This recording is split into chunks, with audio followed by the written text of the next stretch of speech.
Every time I start this, I want to say I'm kitty cat, like on Wedding Crashers. I think you need to. It's been almost 100 episodes of you not being who you truly are. It's my impulse literally every time. I'm like, people won't get that. So I can't say it. No, I don't get it, but I like it. I like it a lot. I think you need to do it, and then I'll just be the plain Jane one. All right, well, I'm Kitty Cat. I'm Hayley. And this is Night Classy, the podcast where tipsy teachers teach fascinating lessons. What are we drinking, Hayley? Boxed wine, bitches. Boda Box Pinot Noir. Classic. We're not going to slap the bag. Cat drove tonight, so I can slap the bag. She cannot, however, but well-earned and deserved wine. True. Cheers to episode 96. Jesus Christ. We're almost old. at the year we were born. Woo! We should do something. Next episode. We already don't know what we're going to do for our 100th episode. So I think we should start there. We should start with our 97th episode and do something that happened in the year we were born. The year of the tiger. I almost said rat. I've got rats on my mind. I thought I was the year of the donkey or some boring Oh, right. shit. It's not the tiger. It's something else. I thought maybe it was the rat. I don't know. It's something dumb. Is it the rat? Because I was going to say rat. I think it might be the rat. It's something fucking boring. And I was the always... ox. Ox, that's it. I was always jealous of my brother who's the year of a dragon and he's a Scorpio. So he's a double dragon, like super like lucky. That's why he has beautiful, clear, tan skin. And I got nasty, blotchy, pale skin, but it's fine. Yep, you're just saying what we're all thinking. He's a dragon and I'm an ox. Typical. God, it's not fair. It's not fair. Why be an ox when you could be XOXO, Gossip Girl? Gossip Squirrel, I'd rather be. Gossip Squirrel. I mean, maybe that's why Alec and I get along, because he's a Taurus and I'm an ox. So what? Don't steal him. Is it Taurus? A Taurus is a bull. Oh, Same okay. thing, right? Yeah, I didn't know what the symbol was. What's the difference? Ox have hair? I know don't bulls have hair too, but oxes are shaggy. The difference is one is a boy and one is a girl.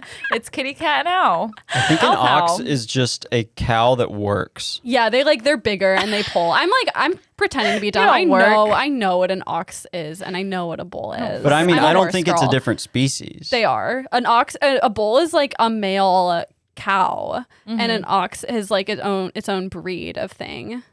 So you think it's its own breed? Yes. I think it's not. Yes, I think it is. It's its own species. You guys go ahead and introduce the show and I'll get back to you. You are once so I wrong. This consult is not even Google. something you need to fact check because you're so clearly wrong right What now. is the other one? Ox and... A bull. A bull. A bull is a male cow. A bull's a male cow. An ox is a working cow. No, cows don't work. Cows make milk. You're thinking of a yak. No, I'm not. Yak. An ox is something. It's not a cow. The bull is how we refer to cattle or cows when we speak of the male gender of the species. The ox is scientifically coded as a subgenus of the cattle. Technically, this makes each a related species like cousins, but does not make them identical. Thank you, Hayley, for telling us what we already knew. You're welcome. I love being right. Me too. It feels so good. I have butterflies right now. God damn it. Me too. Like, even when the news is bad, even when it's bad news that I write about, I'm like... It doesn't matter. Yeah. It feels so good. Tommy called me out for it one time, and I was like mad because he was right, but also it's something I knew about myself, but I was like, but it's annoying you. As a teacher, like, I should like when my kids are right because they're being curious and smart, and I act like I do, but internally I'm seething. I hate being wrong. You should like it when you're both right, not when you're wrong. That's true. It would make sense if you were both right. Can I just say that if you Google "is ox a cow," it says, put simply, an ox is any cattle over 4 years of age that has been trained to do work.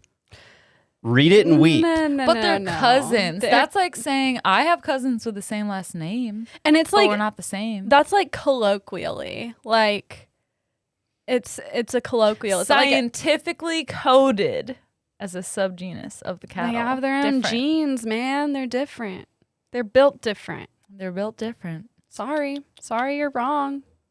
Feels pretty He's bad, gonna keep doesn't it? searching. He's Yeah. gonna be like, how can I? Well, the You thing can is, always find something that you want to find. Confirmation bias. If you type in "can an ox be a cow," then sure. no, but I was just told recently by a reputable source that an ox is simply a draft, like work cow. Oh, you know a cow expert?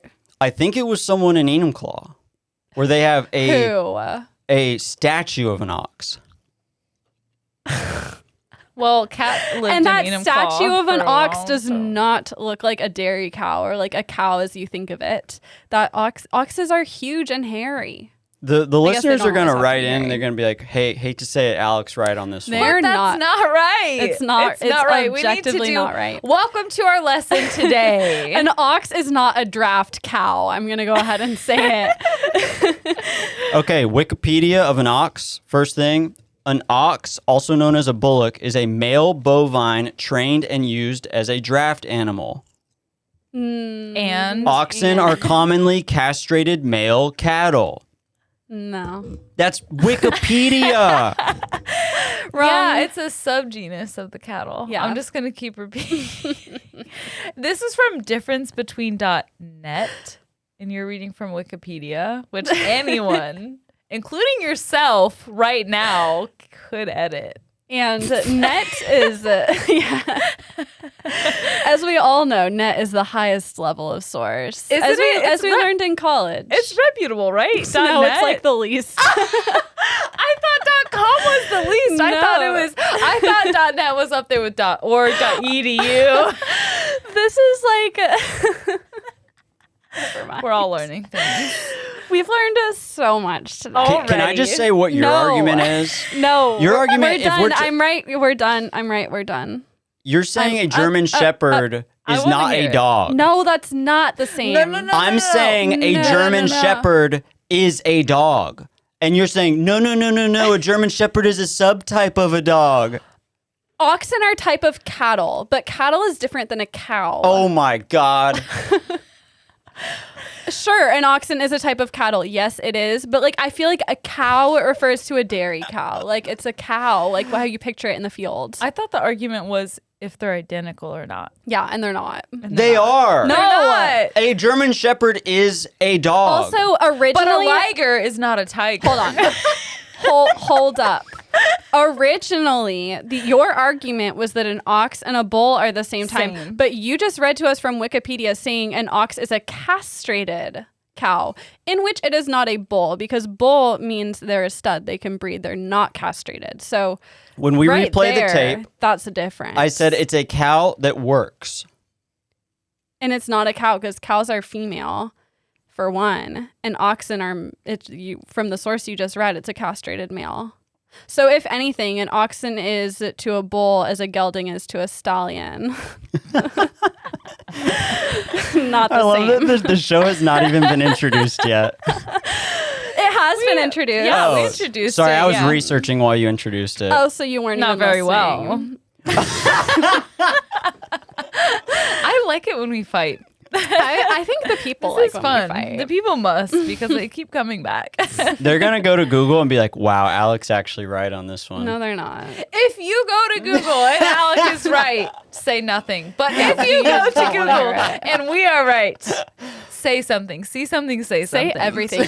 Do we even go on our Twitter anymore? Because Alec is the one who's supposed to run the Twitter. He doesn't do a very good job, but everyone should tweet at him that he's You're wrong. the only one who does social media. I'm supposed to You're do TikTok. supposed to do TikTok. He's Alec is supposed to do Twitter. You're guys- the only one. I'm carrying the boat right now. I'm the fucking oxen of this team. You guys are just cows over here making milk. I'm pulling the cart. Yeah, that's true, though. That's true. I have anxiety about that at night. It keeps me up. I'm Which, like, as oh my it God. should, as it should. No, it does. It does. Well, I'm glad Not that gonna you're lie. at least being punished. Me too. Well, God. Welcome. Obviously, we have some issues to sort out. Just to feel. The most issues.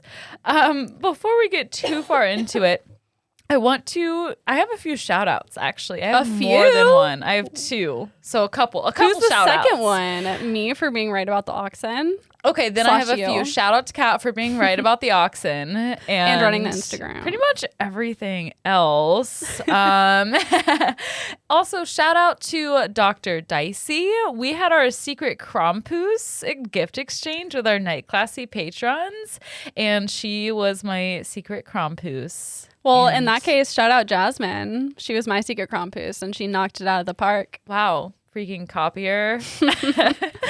Sorry, Jasmine. I wasn't the first one to think of doing a shout out. We could have done it like last week or the week before, I think. Yeah, we could have. Yeah, But anyway, it's sorry, been a we're while. late. We're Well, late. I got to shout out Erin now. Erin down Yeah. in New Orleans knocked it out of the park for me. She gave Georgia treats and me beer and coffee, and it was awesome. So thank you.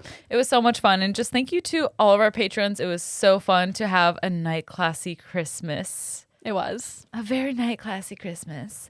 Also, I want to shout out one of our newest patrons. I always do a mixture of like Patreon and patron because I never know. Yeah. I think never know. patron is proper, but Patron. Patreon sounds more correct. My Patreon of the week is Hayley Wexler May, which is a very regal name, I It must is. say. She sounds like she should be like riding a giant dressage horse across the countryside, dotted in cows, not oxen. Yeah. And I only agree because I don't know what that even means. And it sounds really fancy. I just imagine her cloak flowing in the wind, in the breeze, and she's on Yes. a tall green hill. Hayley It's Wexler May. the Wexler blood. She joined at the Dean's List level, so she gets to pick a topic for us to research. I'm really excited. Like we've said a million times, those are our favorite topics to research. Yeah. Because you guys come out with some whack stuff. Some good stuff. Some because good whack stuff. not bad literally, whack. what takes longer than even researching is deciding on a topic. Every week, I sit there and Google about 1,000 different things, and it takes fucking forever. And then you have anxiety, and then you crack and end up picking one. Yeah, and we both have ongoing lists, but you look at that list so much and Yeah. you see all of them and you're like boring. not an option. Yeah. Yeah. But then you actually research one of those things and you're like, wow, this is a really good lesson. Or you write it on your list thinking this is going to be so good, and then And you start it's researching and it sucks ass. It's not. I started a whole thing this week that turned out I was like, I can't freaking do this. It's way too short. So I'll just tell it to you right now. I can literally do it in like 2 sentences. There's a phenomena called the My Way killings. Frank Sinatra has his song, My Way. You know that song? Yeah. Okay. Well, in the Philippines, there's this. want it my. Just kidding. And now, Yes. They need to do a mashup of those 2 songs. Well, I That'd don't be understand great. why they haven't yet. Me either. Maybe It's a they good have. Maybe opportunity. is there something we don't know? No, surely not. Well, anyway, in the Philippines, there's this phenomena where, I guess karaoke is very popular there as a pastime, and there have been a significant amount of killings related to people singing Frank Sinatra's My Way on karaoke. I think My Favorite Murder did that. Really? As a topic. Yeah. Okay. Somebody did. I just couldn't find enough, and then I was like, am I gonna do curse songs? And I was like, I don't want to get into all of that. It just a like lot. I'm not trying to get that deep. But yeah, really interesting. is the first line, and now the end is near. Yeah, it's something creepy.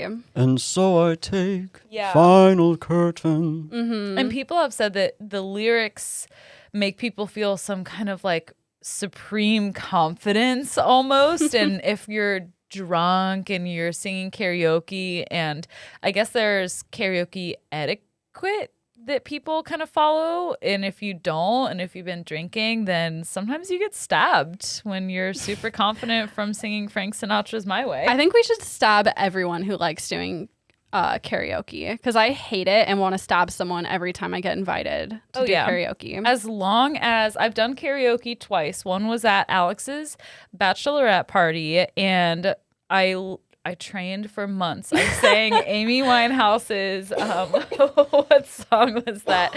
I don't remember, but I sang it in my car a million times and was like, that's the song I'm gonna sing. And then the other time was super lit on a cruise one time. Have you ever been to like a Korean karaoke like place? That's what it was last and like time you I had went. a room, and I've done that before, and it was the best because the audio of it was like so bad. Like they had the mic turned basically off and like the instrumental all the way up, and then it was actually fun because no one could hear you sing. Yes, that was the best way to do it. You get drinks ordered to the room. It's comfortable. The lights can be turned down low. No one has to see you. No one has to hear you. The lights were like off, and we were all belligerently drunk. Yes, that was fun. That's the way to do it. That's Not the only at a kind real of karaoke. bar. Not at a real bar. Not singing Frank Sinatra's "My Way" in the Philippines.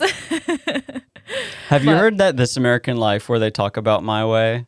No, Because there's a lyric in there where he's like, regrets, I've got a few, but then again, too few to mention. And they do like a whole segment on how that's What if like we the just started stupidest stabbing lyric each ever. other? Because he says, I have a few regrets, but too few to mention. It's just a waste of a lyric. Yeah, it They did a doesn't whole make bit sense. about maybe it. it's a thought process, you know, to be like, oh, I regret so many things. But then a lot of times I'll be like, well, I don't need to regret. It's already done. I can move on with it. I feel like that's a thought process to me. You know what? I think you're right. And I didn't wholly agree with them, but Haley, I think you spelled you're it out. smarter than the hosts of This American Life, and this Thank you. podcast is more academic and better researched.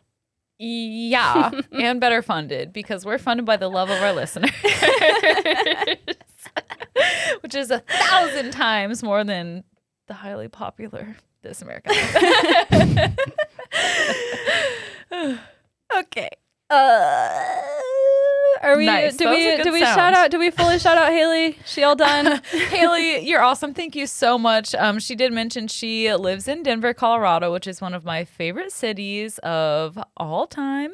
And that she listens to us on her long drives as a traveling healthcare manager, which I'm sure is not the most stress-free job. No, but it especially right sounds now. like a rich girl job, which is why she joined the dean's list. Rich I girls imagine. listen to Night Classy. So if you're not rich yet, then just keep listening. You will be. That's what I'm hoping. Someday we'll manifest it for you. Just keep buying the lottery tickets. That's what I do. Oh my God. 2 people won the like $600 million lottery last week. Should have bought a ticket. And I'm pissed. Well, I've been buying them. And then the one time I don't buy them, somebody wins. That's why I said you should have bought a I ticket. should have bought a ticket. You're right. I feel like you're destined to win the lottery. Yeah. I'm manifesting it. I tell myself all the time that in 2022, I'm going to buy a ticket that's going to win. So if for some reason I'm talking about not working anymore, I'm not going to broadcast that I won. I will never do that. But just if you suspect that I won, I probably won. You just do the classic like I invested well. That's what you say. When people ask you why you're rich for no reason, I invested well. Yeah. Have you heard of Dogecoin? Yeah. Okay. Well, have you heard of Gato coin? They're like, weren't you born in the year of the rat? How'd you get rich? She's sneaky like a rat. I made that milk because I'm an ox. I would not want to drink ox milk. Suck let me from the say. teat of the ox. That's your loss. Oh, yeah, the ox doesn't have a teat. Oh, it has a teat. The old single teat. It's not dairy milk. Not kosher. All right. Well, we breathalyzed. I blew a .009. I blew a .013. I can't believe I'm going first again. take it away. What the hell? What the hell? What the hell? Okay, let me see where I want to start this. You don't have a start? Well, I edited my notes while we were waiting here, and I think I cut this part out, but I don't want to not say it. Okay, I know where I'm starting right now. Today Okay. on This American Life. Seriously. We don't know where to start. Okay, I'm going to start off with the disappearance of the U.S. House Majority Leader as of in 1972, Hale Boggs' private jet. Okay, so Hale Boggs is on his campaign trail. I'm sorry. The guy's name is Hale Boggs. Yeah. I have to defend him Formally. because my name's Alec Ogg, and it could very easily be Alec Oggs. Hale Boggs just No, it's Hale Bog is his name. Oh, okay. Yeah. Hale So Bog. different. Oh, it was Boggs possessive. Yeah, it was Boggs' private jet. So his name is Hale Bog. Yeah, it is Bog. And I could easily be Al Og. So You tread are.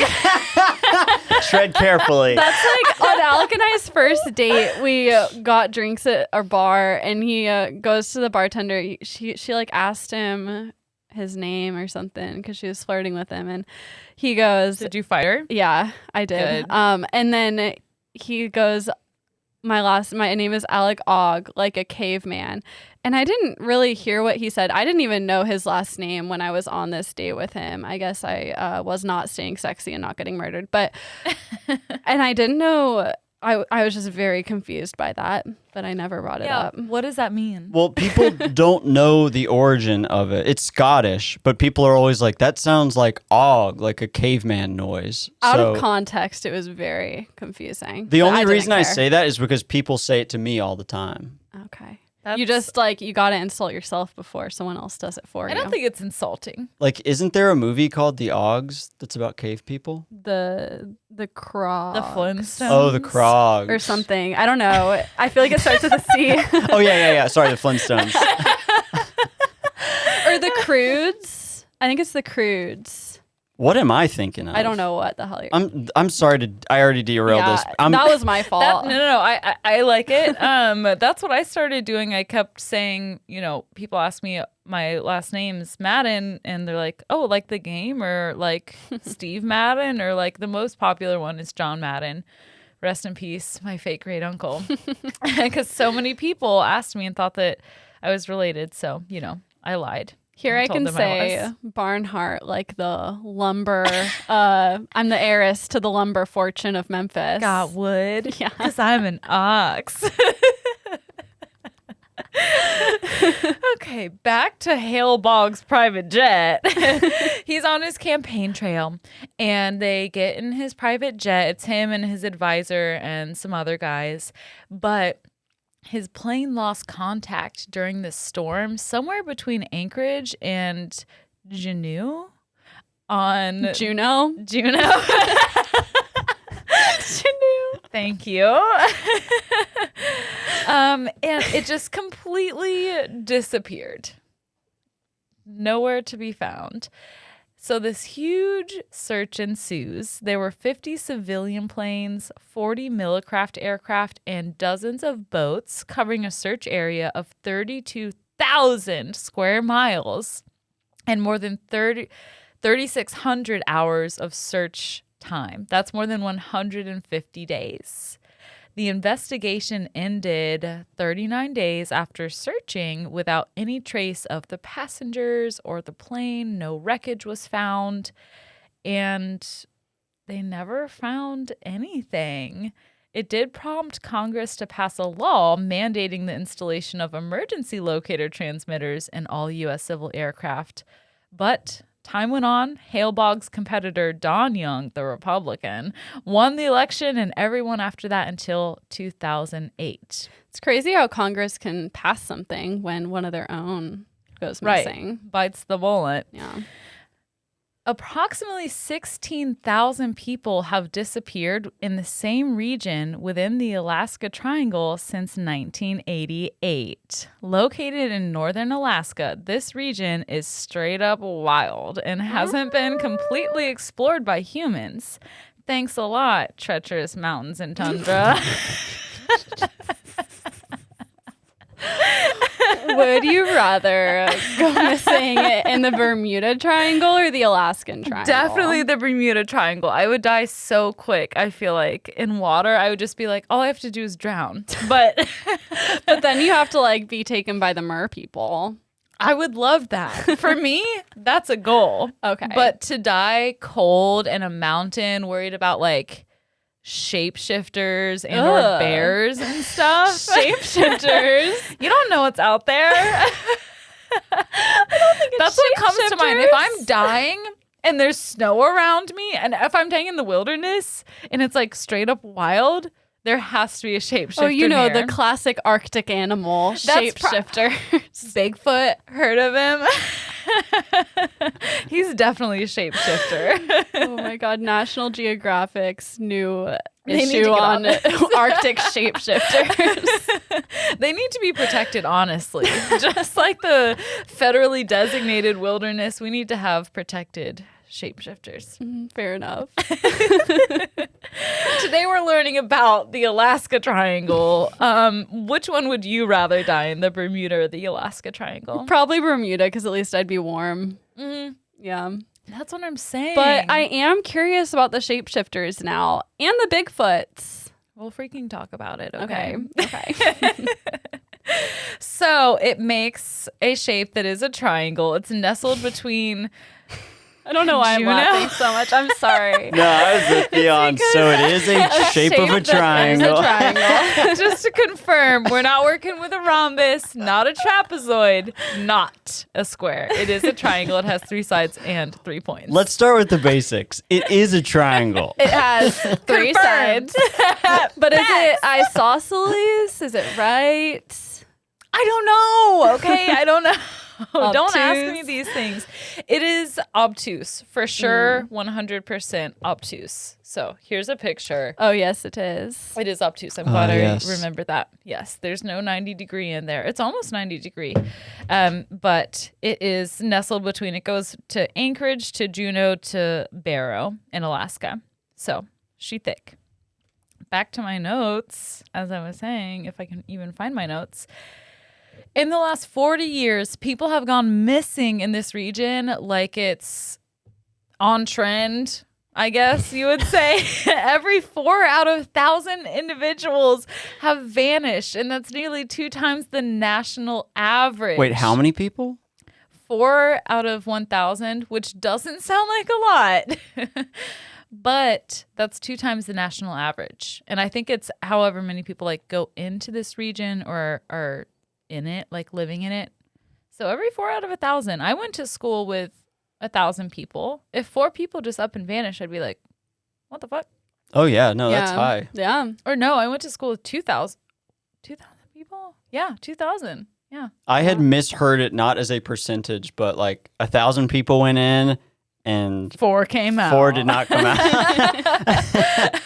Well, that could essentially be it too. You send 1,000 people into the Alaska Triangle, and most likely 4 will not come out. Which Can you break it down for me one more time? It doesn't sound as drastic, but what I'm saying is that there's something spooky going on. Okay. Hey, that's enough people to disappear that it could completely kill this podcast and one more person. What? Oh. There's 3 of us in here. Yeah. Sorry, Tommy. Because he would be the one going with us. No, he wouldn't. He'd freaking stay at home. It'd probably be Kelly. She'd be like, oh, a hike sounds fun. Yeah, Kelly would go. Yeah. I don't know if I would.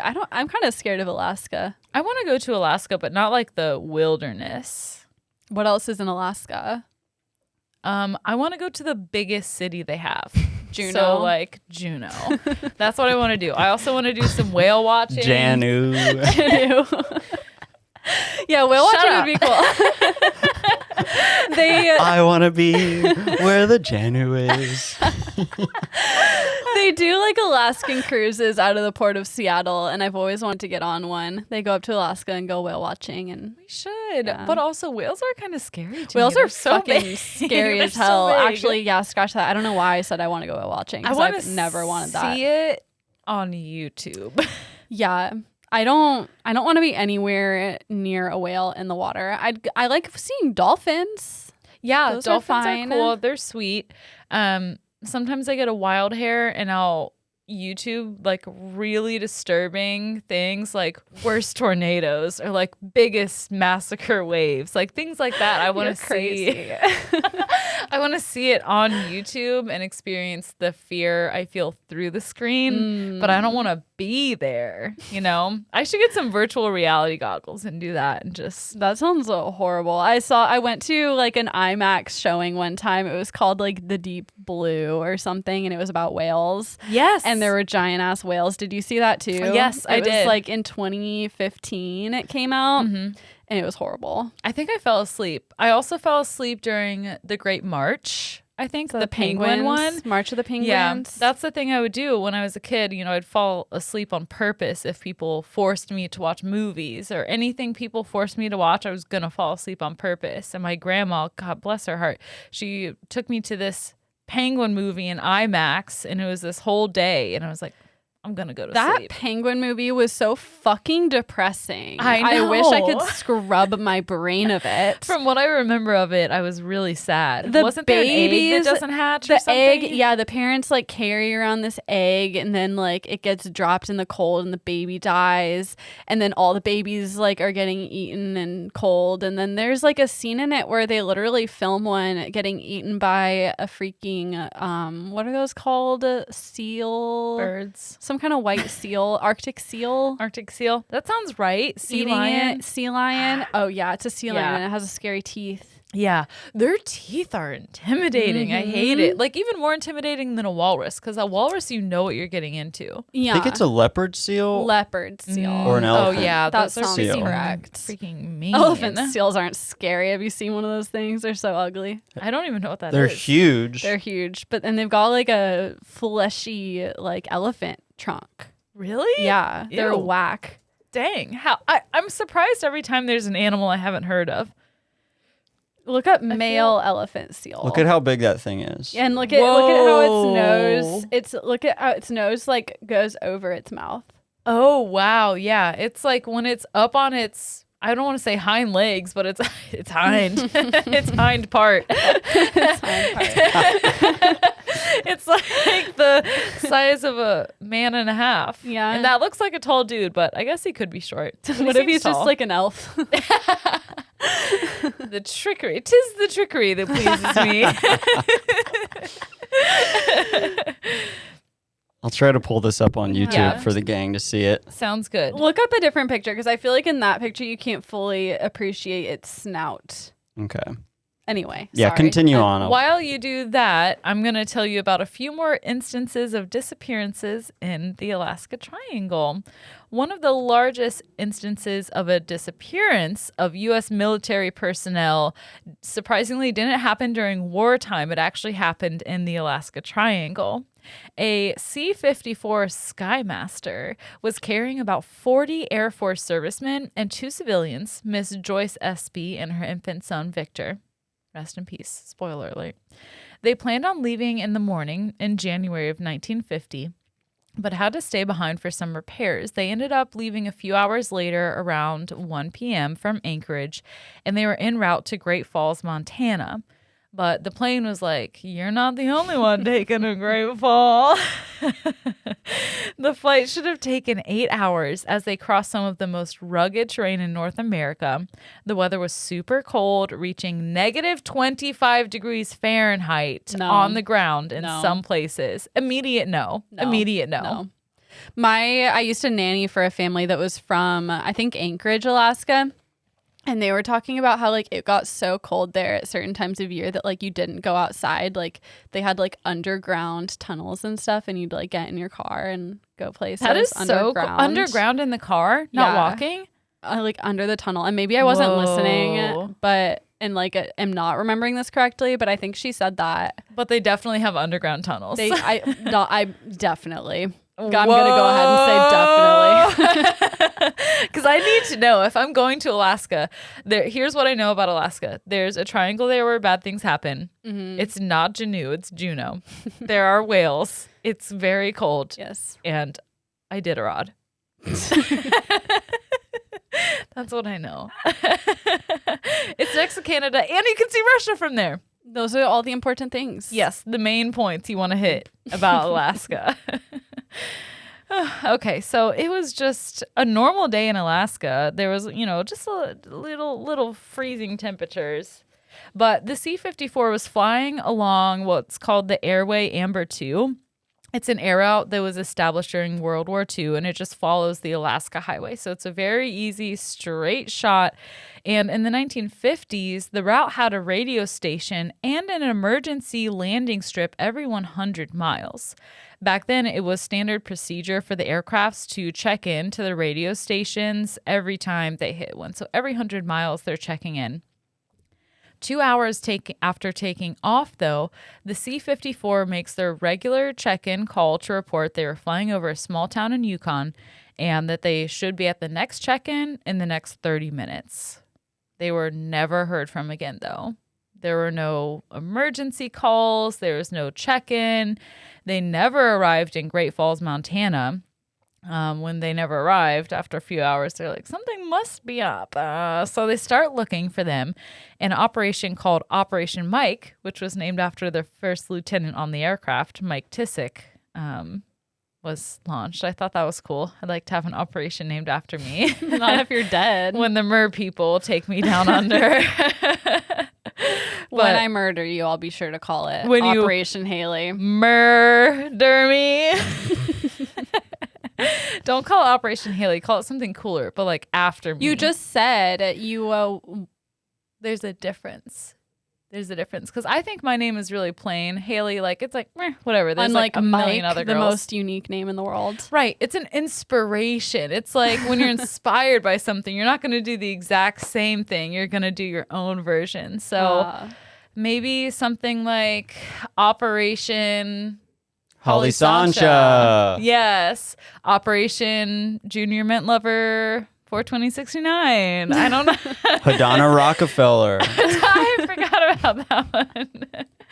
Yeah, something like that. You know, something spicy. I'll make sure to keep that in mind. Make it spicy. Please do. Because you never know. Once I win the lottery, people are going to have it out for me. That's true. I'm going to take care of everyone I love. So don't weasel threaten. my way into the will. Don't threaten anything because as long I like dress as up there's as Tommy with a mustache, make you marry me, and then kill you. Kill what? We can't just live a happily married life. No, I need your riches. I'm signing a prenup no matter what, no matter how poor or rich I am. Prenup.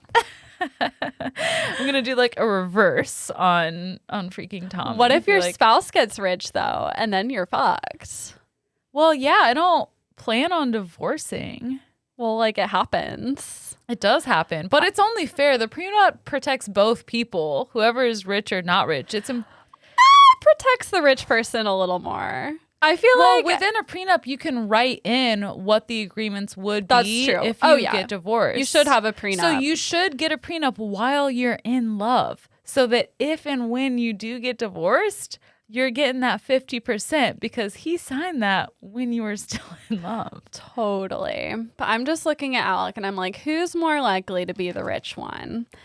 And that will decide whether or not I sign a prenup.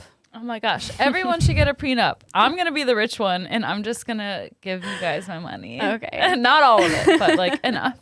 Thank y'all. I'm going to get that in writing, notarized. Yeah. That's one of my goals is to be able to like take care of my friends and family. Wow. Because I just want us all to like go travel and do fun stuff You're going to be like one of those guys who wins the lottery and can't say no and then they're broke because they just gave all their money away. Not. You guys better not ask for that much. I'm going to bleed you dry.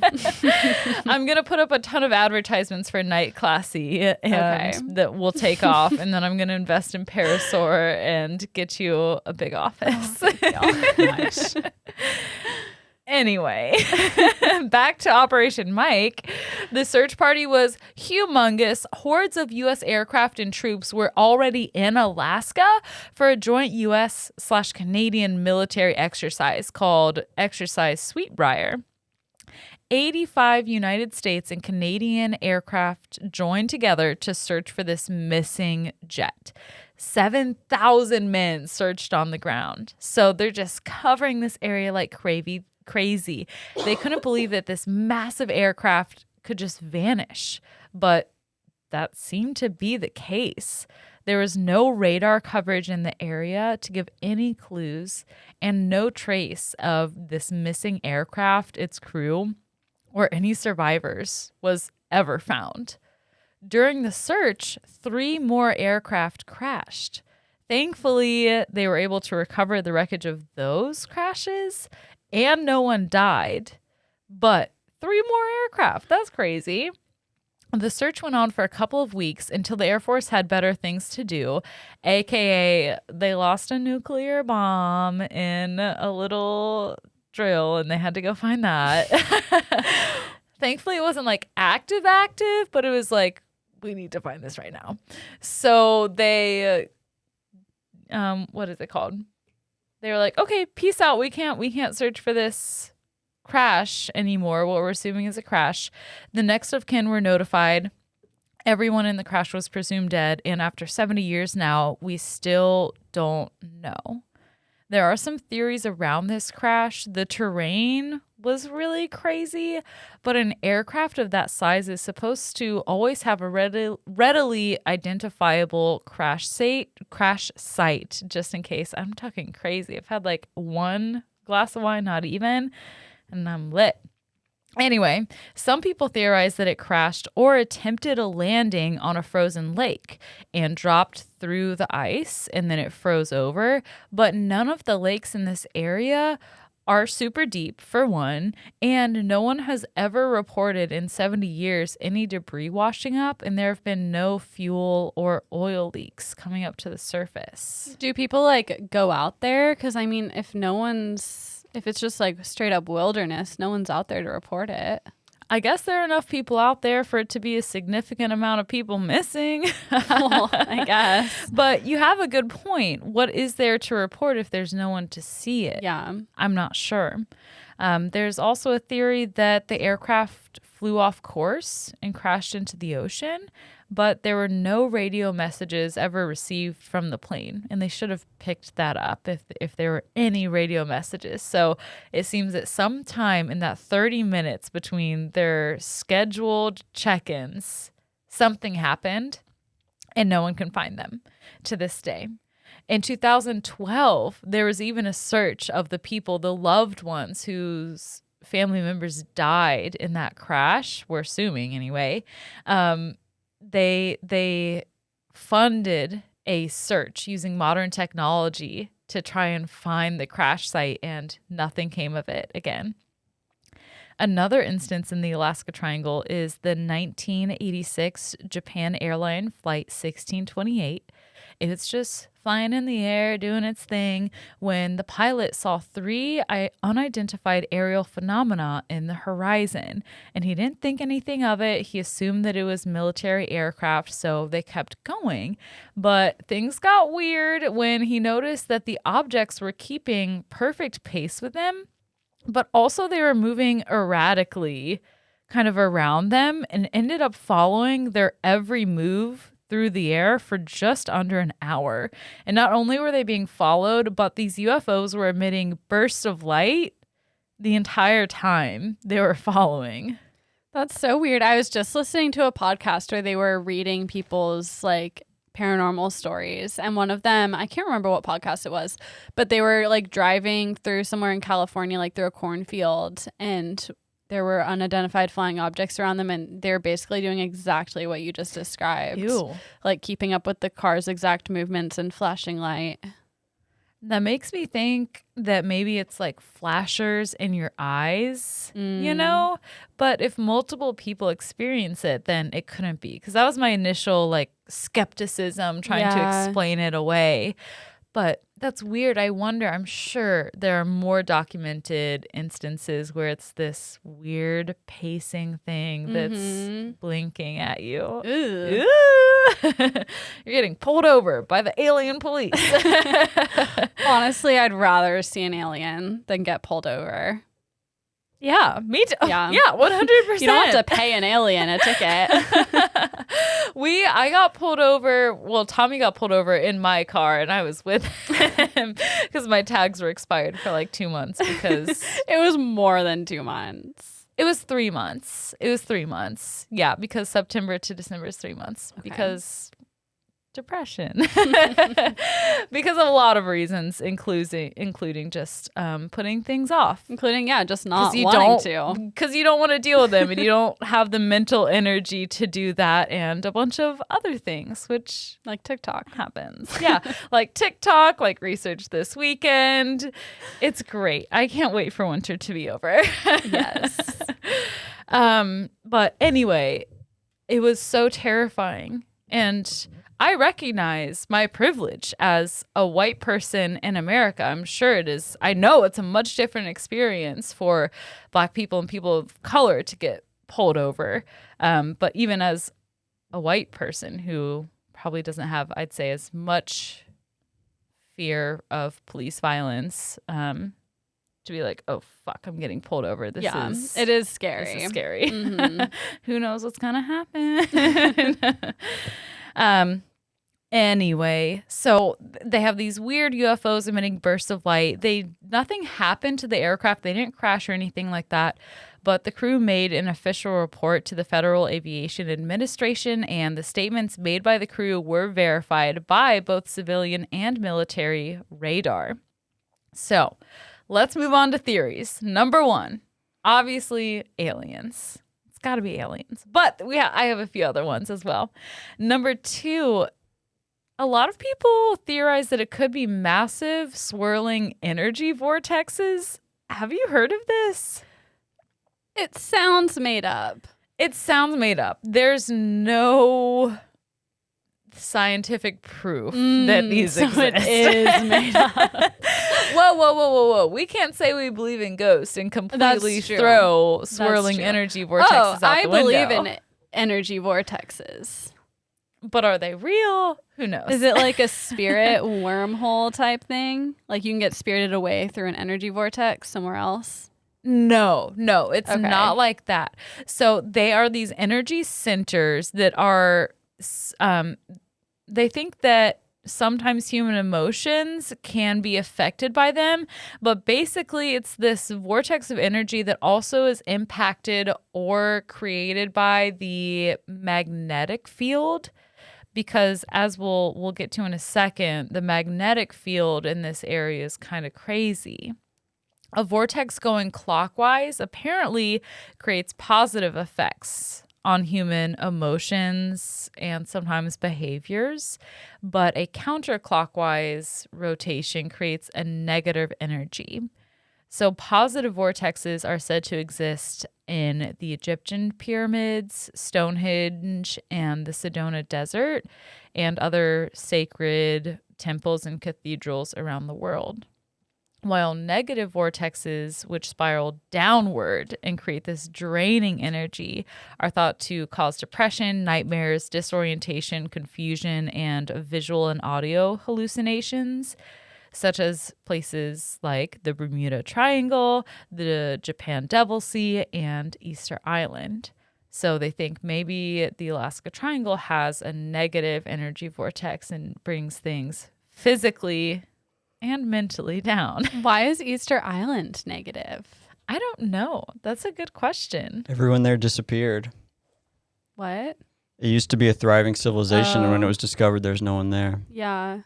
We should do a night classy on that because I really don't know much about it. Yeah. Yeah. I think the major theory is that they cut down all the trees and died. Oh no. That was dumb. They must have felt real stupid after cutting down the last tree. Yeah. Yeah. Probably a think- bit afterwards too. They're probably like, this is great. And then it just got worse. We have so and much worse. wood. We have so much wood. We have so much room for activities. We have so much sunlight coming in to get our tan on. Except for probably don't get much sunlight there, right? It's in Europe. I think it's very sunny. I think it's in the Pacific. Oh, I'm Theater. thinking. We're thinking Stonehenge. I know almost nothing about Easter Island's the Stonehenge. things with the big noses. Yeah, the Yeah. giant They're totems. like buried up to their necks. Wait, Right. where is it? It's like an island in the Pacific. I think Oh. you're Maybe right. it's off Al. of Mexico. No, Really? I think it's like, isn't it like a Oceania, like Pacific Island type thing? Let's look it up. Please. Easter Island is Spanish, and it might be. Or maybe it's off Australia. No. No. I really have no idea, clearly. I'm like, no need to keep guessing. Where did it go? It's coming. It's coming. Uh, We're zooming out We're to try zooming and out. find We're- it. It's so It's deep very in the middle of small. nowhere. Oh, okay, so it's in the okay. middle of the Pacific Ocean. Off the coast Wow. of Chile, kind of. What? I hate How being did right all the people time. freaking get there? That's so crazy. That is crazy. Or maybe did they people get came over there? from New Zealand. Maybe that's why I thought it was bio. I was all spooked thinking about Easter Island. A sound panel in the room just came unhooked. Or That did was a Easter really Island come for us because we don't know anything about them? I think they did. That must be the next thing. Hold on. I'm going to do it. Let me add it to my I call thing. I do. I'm adding it to my night classy right now. She's never gonna do it. Easter Island. Yeah. I added it. Okay. I'll do it's the done. Stonehenge then, because I think that's on my list. Ooh, combo. Anyway, electronic readings from the Alaskan Triangle have found, quote, large concentrations of magnetic anomalies, and search teams have reported their compasses being up to 30 degrees off. Sounds like a lot, right? Mm-hmm. It is. I don't know. I can't confirm. I've like never a used good a bit. compass. Good bit. It is a good bit. People in the search parties have also reported mysterious symptoms while searching for those who have disappeared, including disorientation, audio hallucinations, and lightheadedness. So take that. We're still not sure if energy vortexes are a real thing, but people have experienced those symptoms. They just need to take an iron supplement. Yeah, turns out it's just the harsh wilderness that's getting you down. They're just thirsty. Girl, drink some water.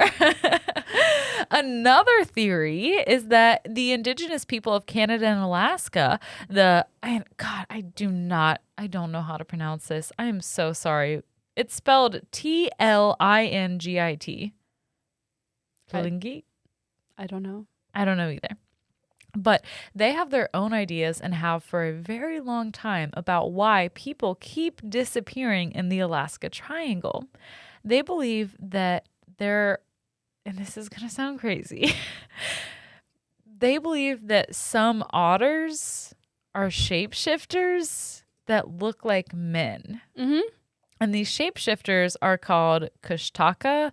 Look it up, please, Alec. Kushtaka. It's a shapeshifter who stalks human prey in the Alaskan wilderness. That's so fucking creepy. I know. And I know I've seen people who look like this. So I'm like, Like that. do that. Yes, like that. That Click on guy. this one, Al. That's a guy, right? I hate how he doesn't have lips, but he does. Oh God. It's scary. It's really scary. So horrible. Yeah, and it's raining and his eyes are kind of dead, but Yeah. also just barely alive. I'm definitely choosing the Bermuda Triangle. That is not easy. okay. It's an easy pick. Ew. Some have drawn the comparisons from Bigfoot to the Kushtaka, but the Kushtaka is more scary. Oh my God. Can I retake that? Yeah. I do not want that. Yeah. It'll be in the YouTube video. That's okay. That's a special treat because I know a few people listen. That's so funny though. Okay. Some have drawn comparisons from Bigfoot to the Kushtaka, and I could see it kind of since it's a big scary thing that haunts the wilderness. But this Kushtaka, and I, again, don't know how to pronounce it, so I'm sorry, is more scary to me. Look at that and one. is more sinister. The Kushtaka purposely disguises itself as A, a cute otter, or B, a trusted relative or friend, and pretends to be lost or injured. The cute otter would definitely get me. Yeah. If you saw an injured otter, I'd be like, what oh my else God. are you going to do? Hey, let me touch it. Yeah. This is the best day of my life. I've never wanted rabies more than this moment. Yeah. It'd be so exciting. Or they show up when you're the one who's lost or injured and they claim to be there to help. From there, they lead their victim deeper into the wild before tearing them apart, and I'm assuming eating them, or turning them into another kushtaka, which prevents your soul from ever being able to reincarnate. That guy is fucking ripped. Oh my God, Yeah. look at his neck. He's like He's kind of otter hot. on the top. Yeah, he is. That's Wow. a sexy one. I want to be that one. Yeah, if you were into like, choking sexually, he could like choke you with his neck and still make out with you at the same time. Or He a could do bunch so of many people things. could choke his neck at the same time. It's Yeah. so long. Oh, it is so long. It's popping. It's too long. Can you may print that out say. for me, Alex? She's going to hang it above her bed. I'll get you a tapestry with Gonna that be thing like, on it. Tommy, look, this is what you need to do. Start stretching. It's like one of those penile stretchers. Yeah. You put your get him head a in neck thing. pump. It could work. I don't know why it wouldn't work. It sounds like it would work. I think it has to work at this point. The last theory for the Alaskan Triangle and all the disappearances that happen within it is that Alaska is just naturally dangerous. There are massive glaciers in this region specifically. They typically have a brittle upper crust that can fracture at any moment, similar to me keeping my cool.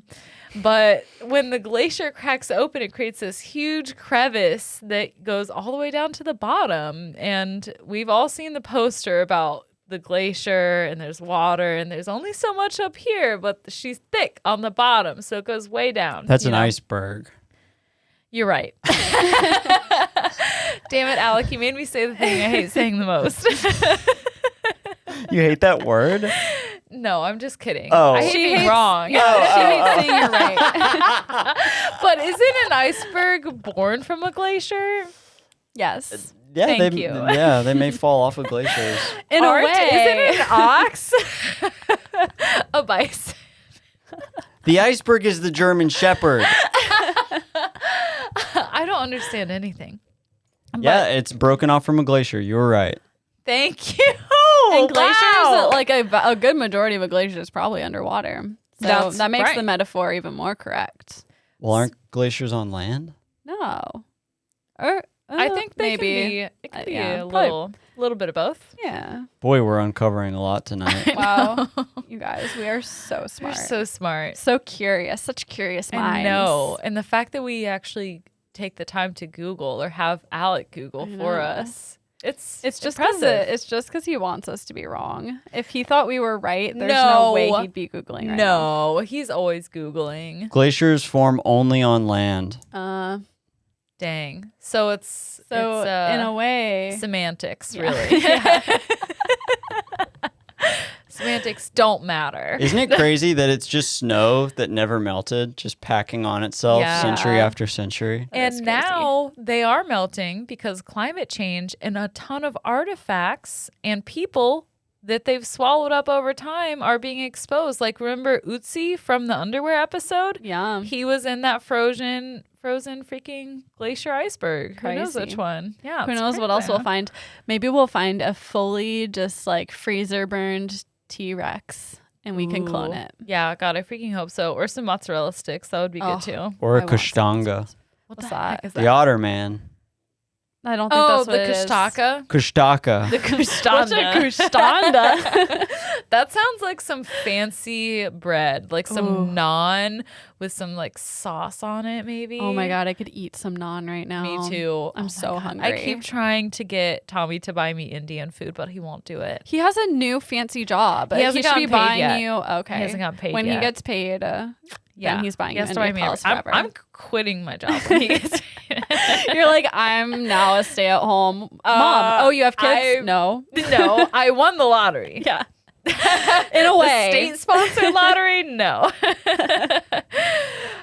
Do you want to hear some Alaska fun facts before we go. You have Alaska fun facts. Yeah, I do. Sure. It's twice the size of Texas. Cool. That is Huge. fun. Yeah.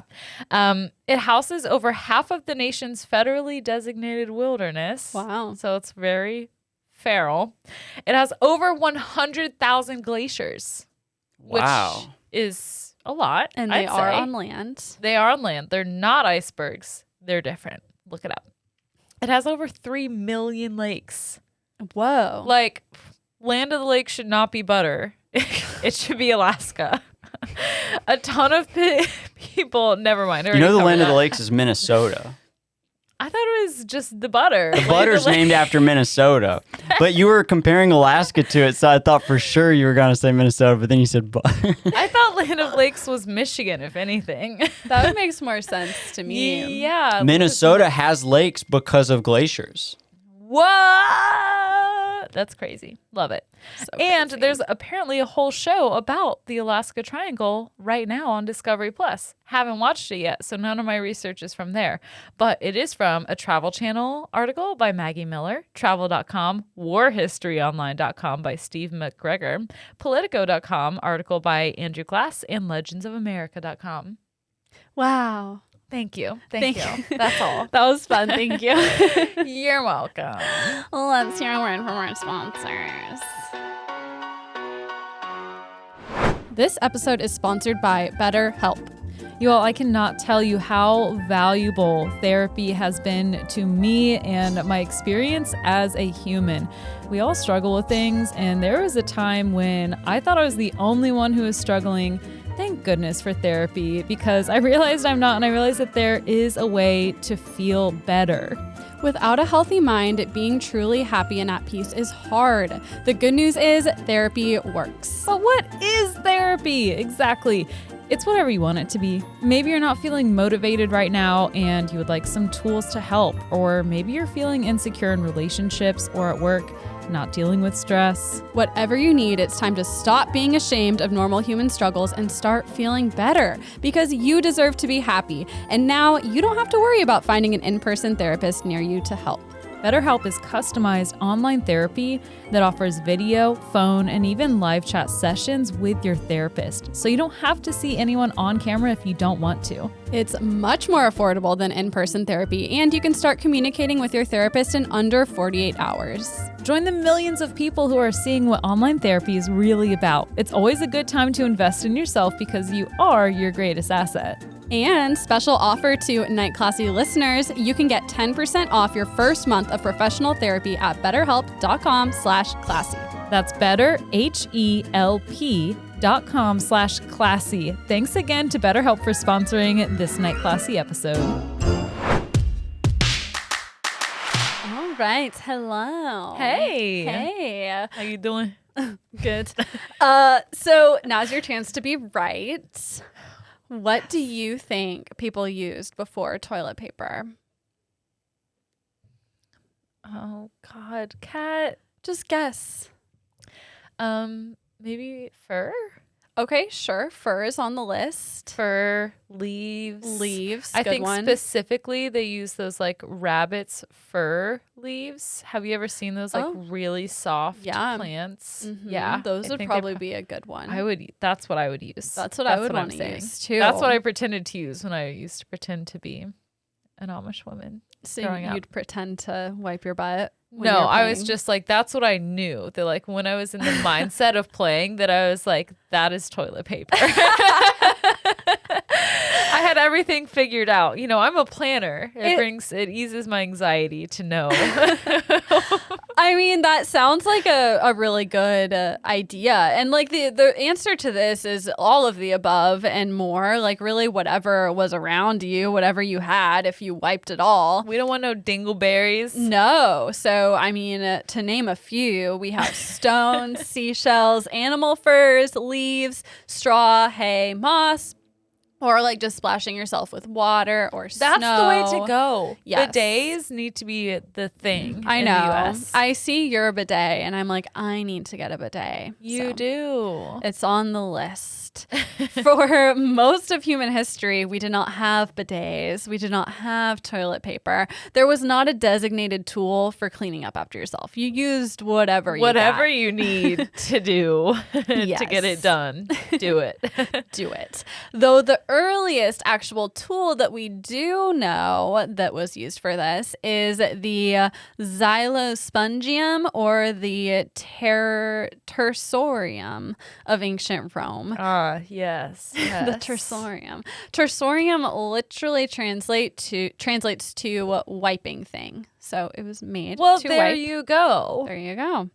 A fresco from the 2nd century AD is the first mention of the item. What it is, it's basically a sponge on a stick. Like, I can't describe it any You better have than to that. put it on a stick or else you get too close emotionally, physically, bacterially. Bacterially, I think it is the thing because sponges are absorbent. So if you're touching the sponge, They throw it away, right? They throw the sponge. No, But sponges store all that bacteria. They didn't know about the bacteria. Yes. They did not know about bacteria. This was a far cry away from germ theory. And like even grosser, in ancient Rome, like private bathrooms were not a thing, at least not for the common people. Rich people had private bathrooms, but most people used the public latrines, which were attached to public bathhouses. And the latrines in ancient Rome are pretty interesting. They're these long marble benches, and the benches have holes in them. They're spaced out only about 12 inches apart. So, Well. yeah, it was very intimate to use the restroom. You'd be sitting shoulder to shoulder and oftentimes straight across It's a family from other affair. people. Yes, except I think they were only for men. Women may have used them like in an emergency, Because but women don't poop. women don't poop. And also like women had some agency in like ancient Rome, but like they weren't out and about as much as men were. So okay. I don't think these places were really meant for them. It was They could also, go of poop course, in a the yard. patriarchal society. Yeah, they could do it at home, what? I think. Or I'm sure some women use them, but I think it was mostly men. I don't think there were like gendered bathrooms. And of course, as a woman, you run the risk of sexual violence going into one of these bathrooms. So that's a horror that is here that I didn't even put in my notes. But anyway, they were pretty disgusting. But like as far as the ancient world goes, it was great, right?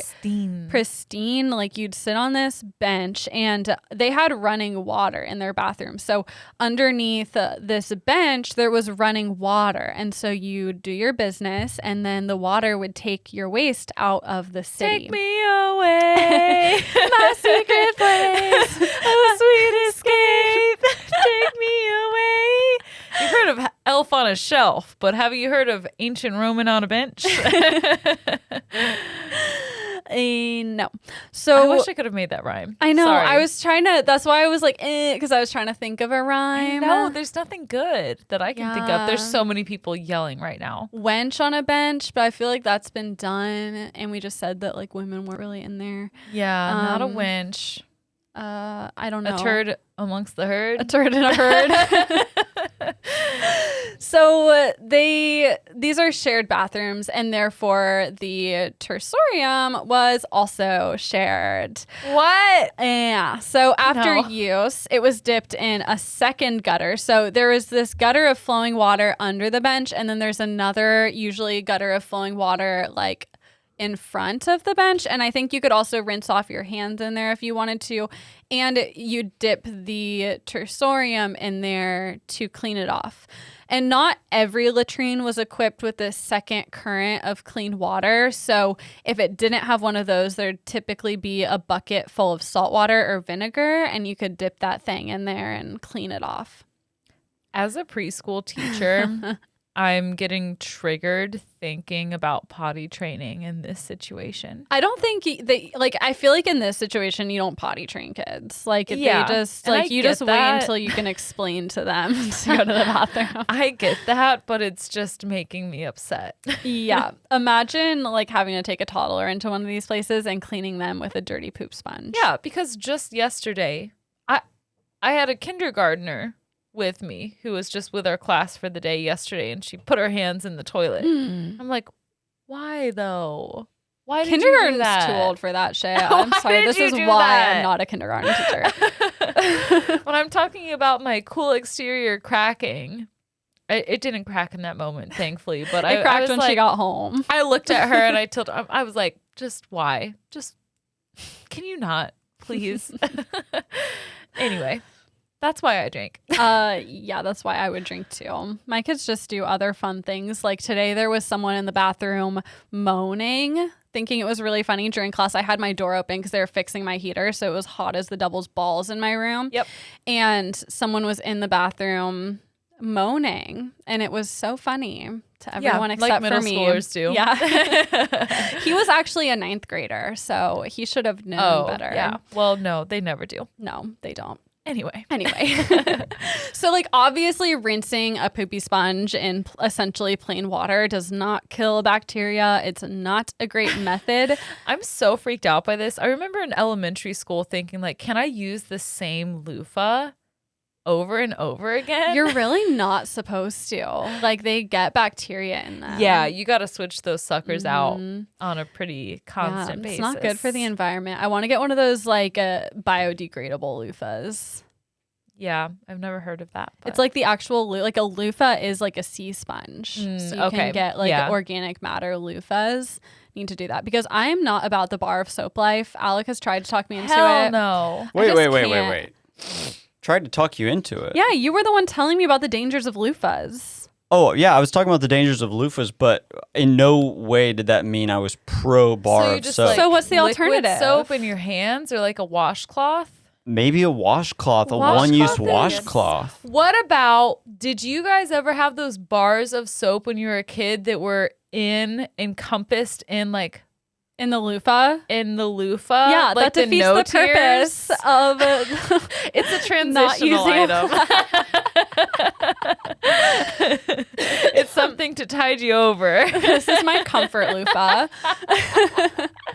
It has a bar of soap in it.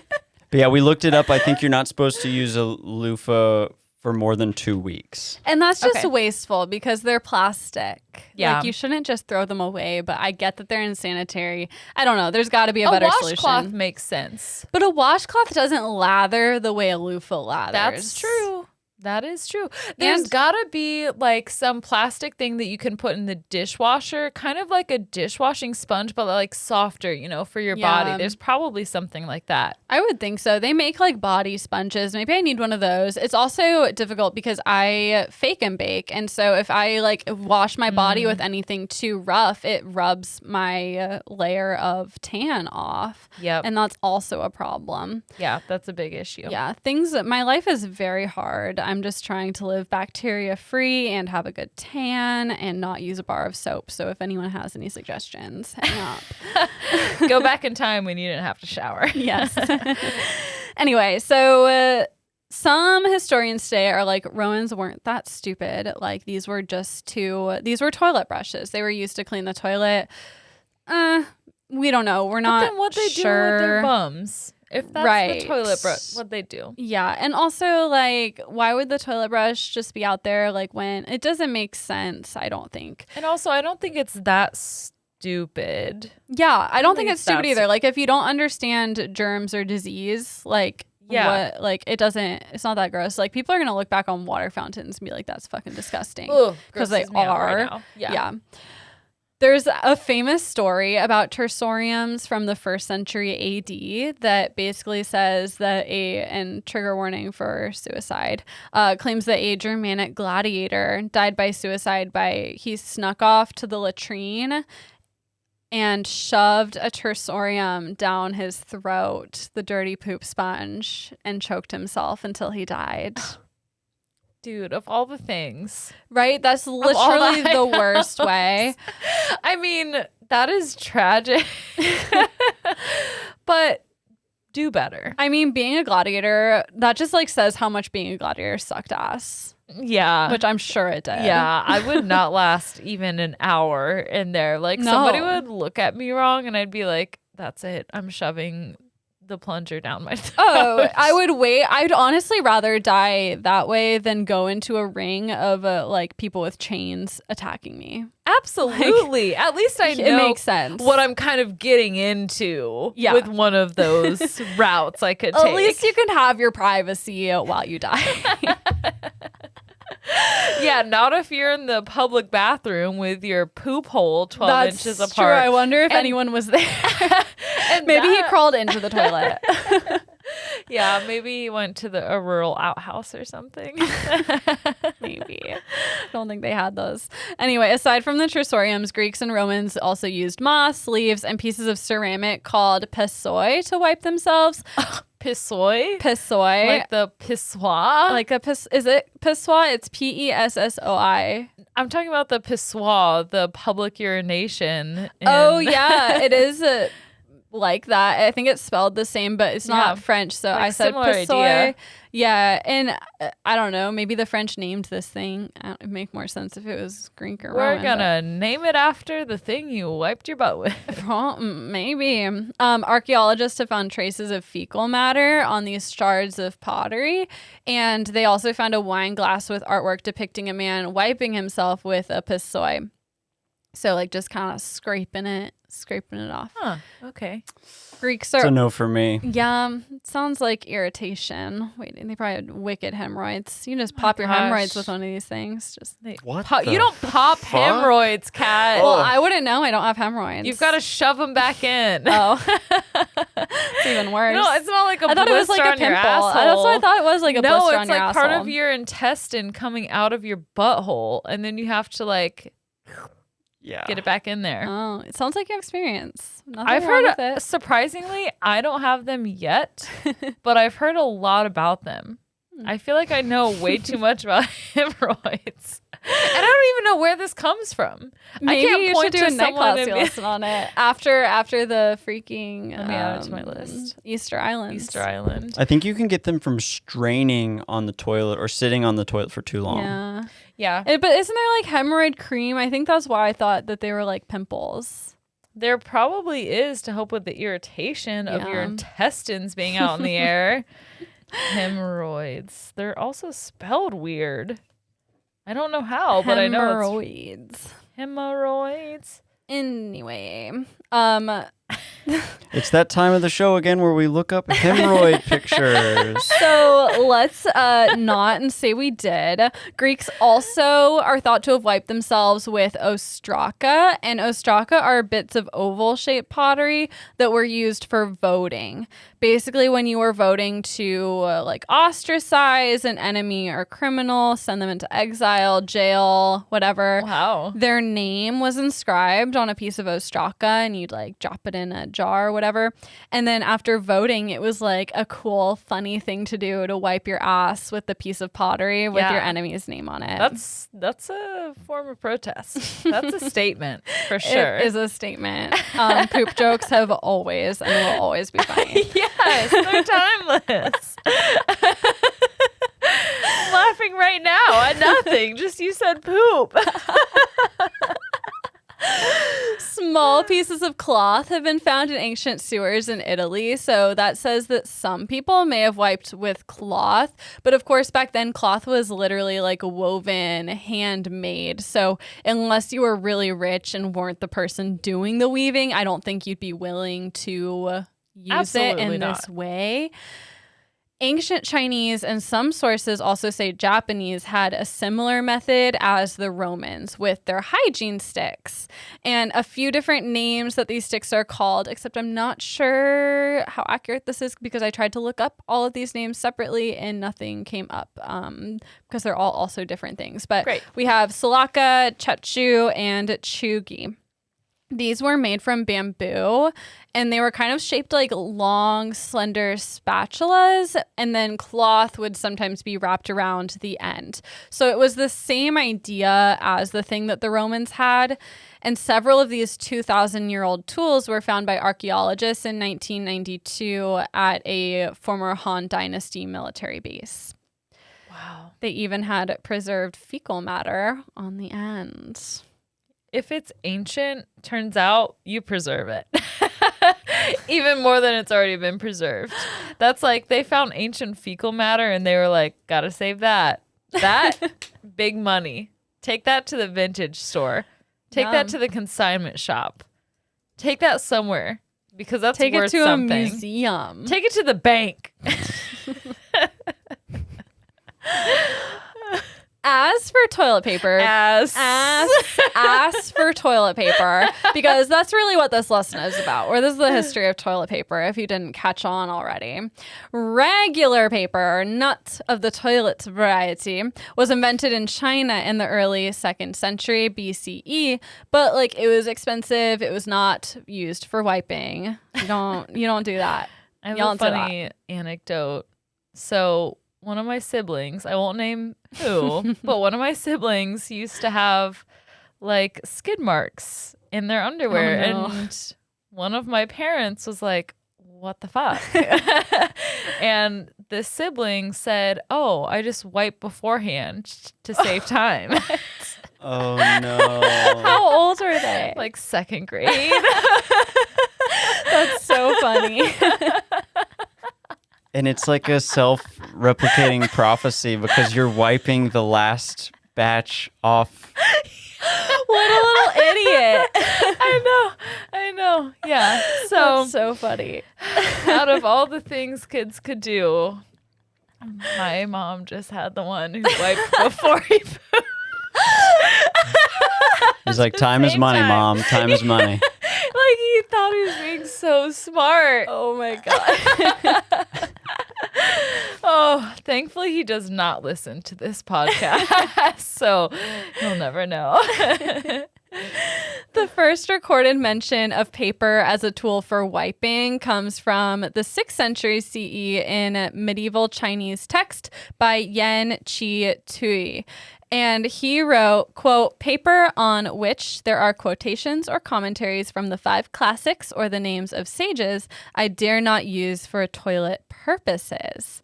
So what this is telling us is that people, at least some people, were using discarded texts to wipe. Kind of weird. Like, there's some things I will do, but I will not go there. Exactly. But soon after this, paper specifically for toilet usage started being manufactured in China. By the 14th century, China was producing 10 million packages of toilet paper every year.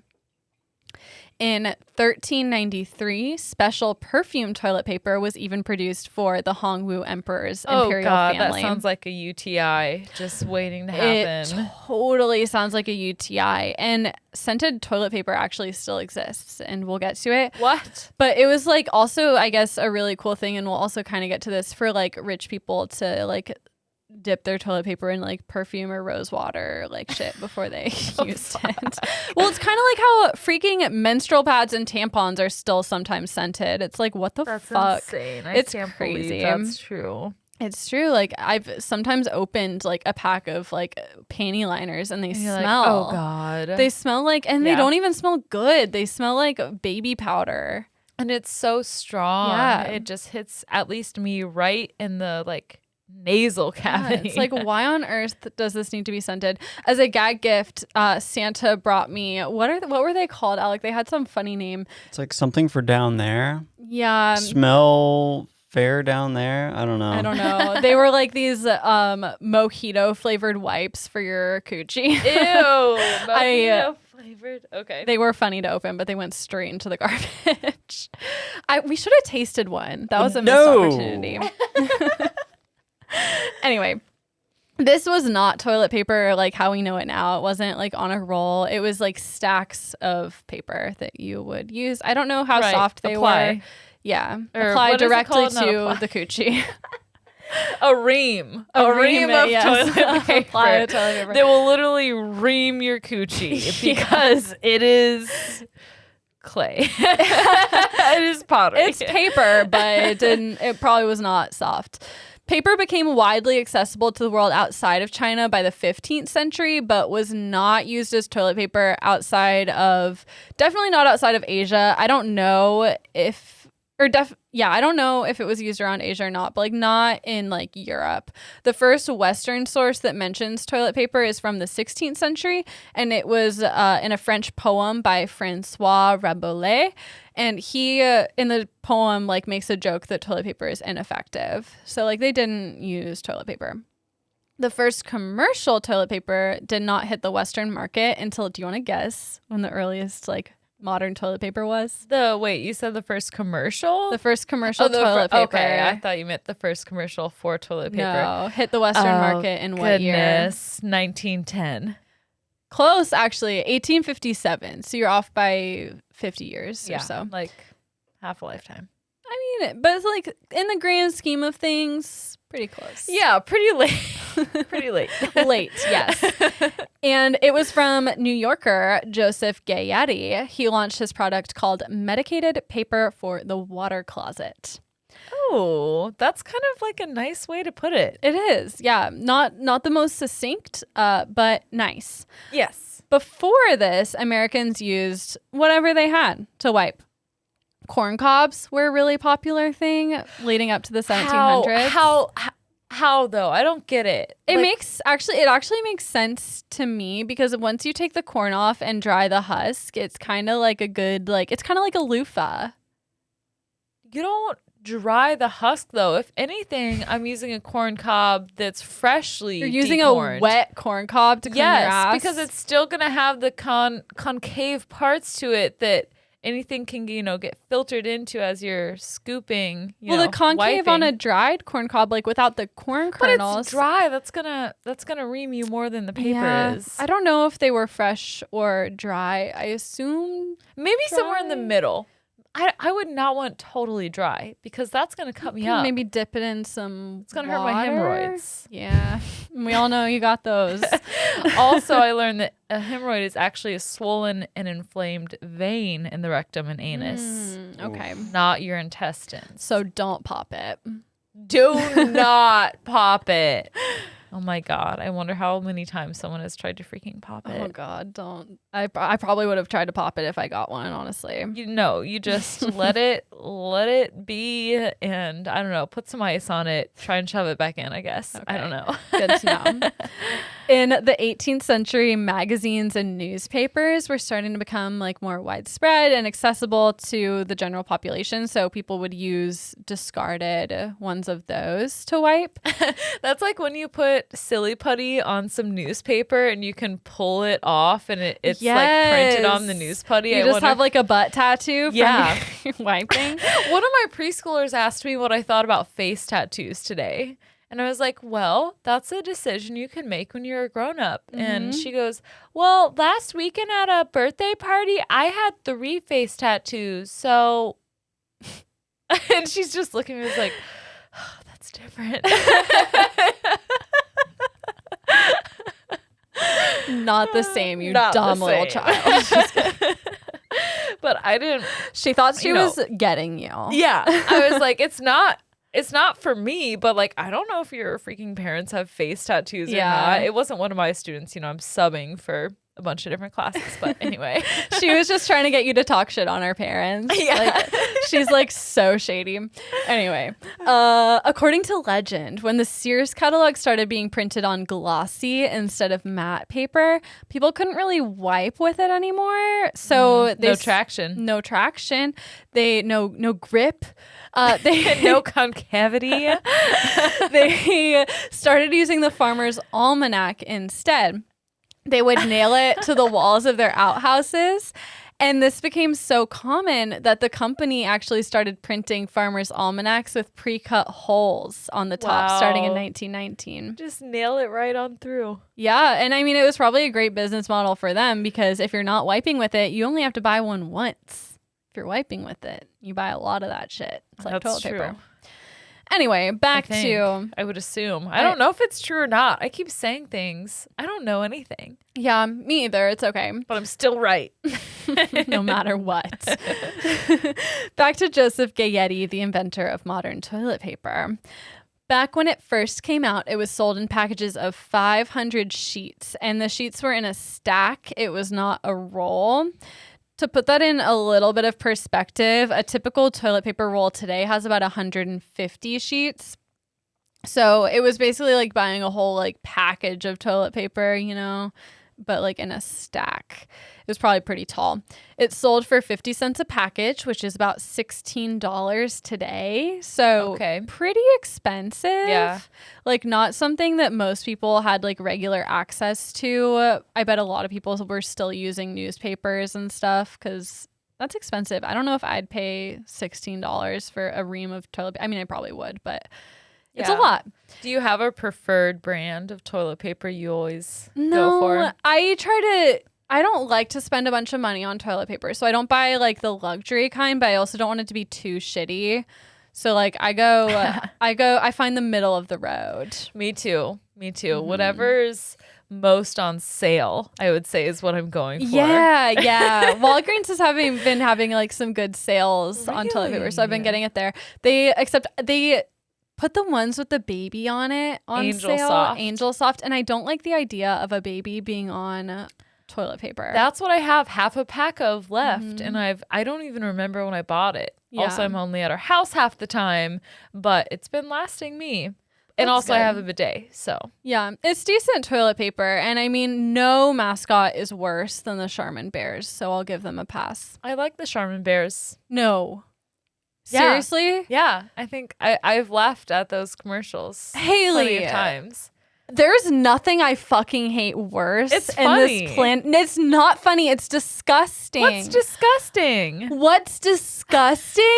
It's a family of bears sitting around like discussing like how much toilet paper you should use and policing their children on like how much toilet paper you should use and acting like it's a cute family activity to talk about toilet paper. And then they rub it on their big hairy bear butts. It's so disgusting. Listen, I get where you're coming from. I just don't think you have the experience to talk on this subject because honestly, you have to tell kids what is an appropriate amount of toilet paper to use, or else they're going to use the whole goddamn roll. Sure. And you're going to be buying Angel Soft every other But day. you don't do it the way the bears do it. They do it in such a creepy way. They're in a commercial. They got to cut to the point. I hate them. And I could be wrong, but I think we've had this discussion before. And in our discussion about the Charmin hairs, you also hated the Charmin bears. Did I? So do you not are remember. a fake bitch. Oh, well, I don't even remember this.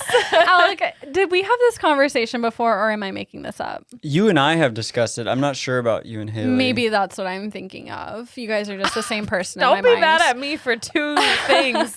One of them I didn't do. Then tell me a good toilet paper commercial.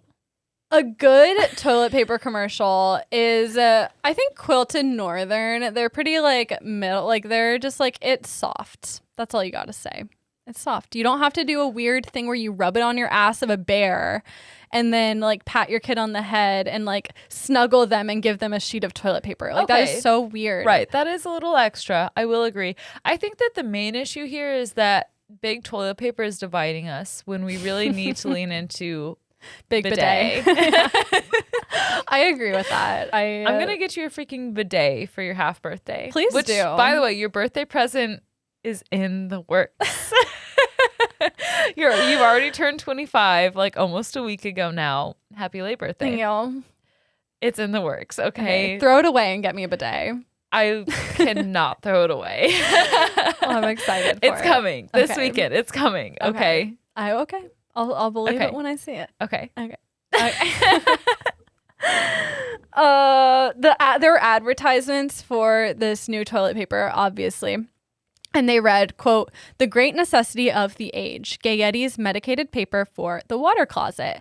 And it was like this big ad. I read it. It was in like old timey weird English. So I'm not going to read it. It's long. But basically it went on to explain the dangers of using printed paper for toilet purposes. And they had a point because there was no regulation on like what could go into ink. Everything was fucking arsenic back then. And you're just like wiping it on your coochie and your asshole. So not a good time. It discussed the dangerous ingredients of the ink, like, quote, "oil of vitriol, chloride of lime, potash, soda ash, white clay, lime, ultramine, oxalic acid, and of course arsenic." And I don't know what any of these things are, but they sound not Sounds good. gross. Sounds gross. Gayetti's medicated paper was obviously advertised as free of these dangerous chemicals and safe for use on your most sensitive areas, and it was medicated with soothing aloe. Oh, aloe is always a win. Yeah, feel aloe is like. great. They make aloe tissues these days. Why not Yeah. aloe toilet paper? Probably because it doesn't biodegrade as well. Gayetti's name was also printed on every sheet. Unfortunately, it didn't catch on. People didn't buy it. The invention failed. You're so blinded by the arsenic, you don't know what's good for you. I know. You can't blame them. Their buttholes are addicted to arsenic at that point. An arsenic a day will keep the hemorrhoids away. Maybe that's the cure. That's probably what it is. Your little veins don't want to pop out to see They're who's hiding. knocking at the door. But They're you get gonna angel soft in hide back here. in there. You get bounty up in that bitch. and Yeah, they're when like, the toilet paper is too soft, they come out to play. you gotta keep it tight.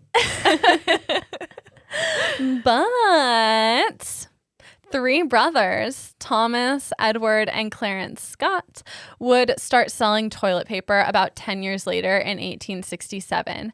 In 1879, they founded the Scott Paper Company and were the first ones to make toilet paper in rolls.